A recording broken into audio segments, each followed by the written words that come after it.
Hey, what's going on? Ryan here with Intersection Records. I want to review the brand new studio album by David Gilmour. Yes, David Gilmour from Pink Floyd fame. Luck and Strange came out today, September 6th,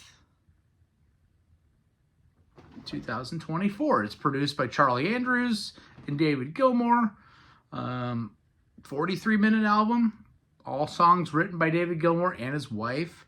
Writing the lyrics, Polly Sampson, and put out by Sony Music. It's his first album since 2015's Rattle That Lock. Prior to that, it had been another 9 years, 2006, on an island. This is a cool album. It's not great. We're going to go through it track by track. Talk about some of the highlights, some of the things I like about it, some of the things I don't like about it. And, we have legendary drummer Steve Gadd on a few tracks playing drums. Guy Pratt, who was the bass player when Pink Floyd toured in '94 on the Division Bell. And I believe on the Delicate Sound of Thunder tour as well. Again, only 5 studio albums by David Gilmour. And, I think that's revealed here a little bit. The songwriting's okay. If just hearing the sound of David's voice, if just hearing the sweet tones of his Stratocaster is enough for you, then this is going to be very pleasing.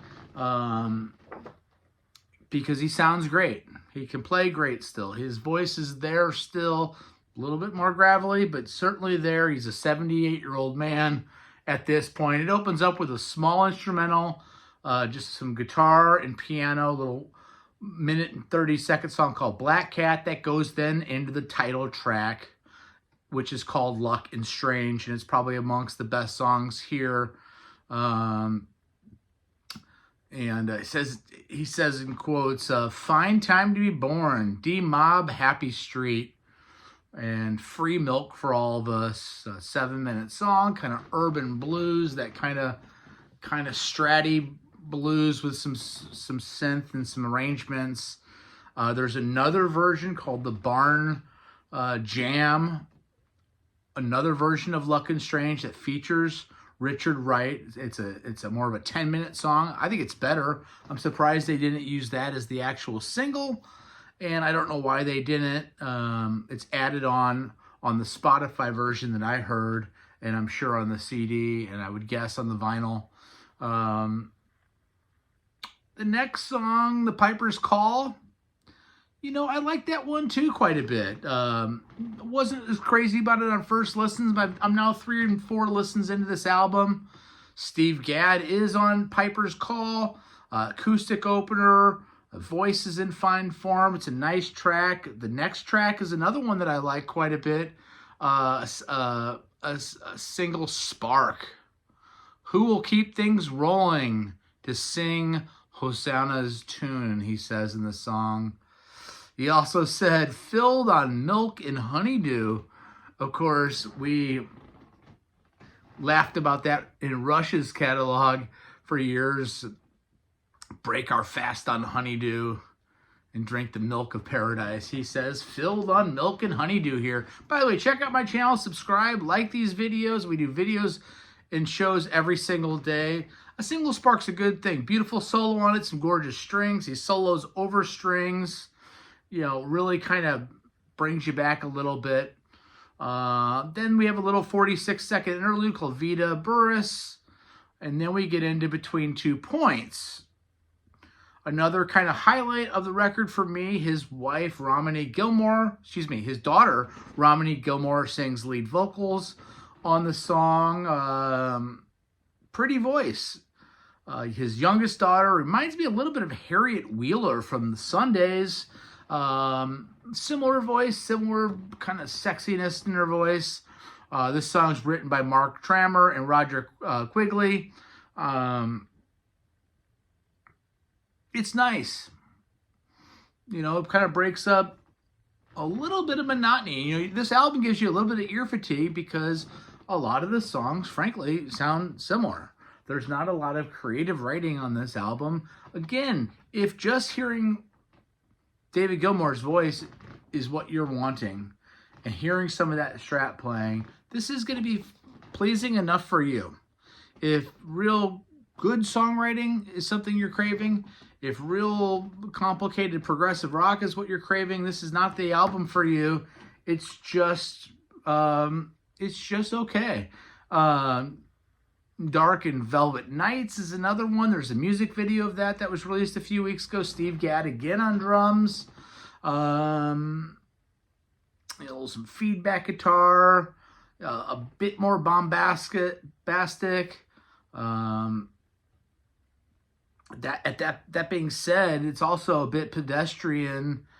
Some Division Bell stuff. You know, the best stuff on this album would be some of the weaker stuff on Division Bell and some of the weaker stuff on Momentary Lapse of Reason. This is not as good as on the Island.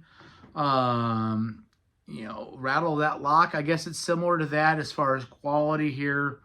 Too many lyrics. You know, Polly Sampson, his wife, is writing the lyrics, and I feel like he's trying to get all these lyrics in and bringing it home, and, you know, talking about the good old days and talking about, you know, his life at the, you know, towards the latter stages of your life, and thinking about things.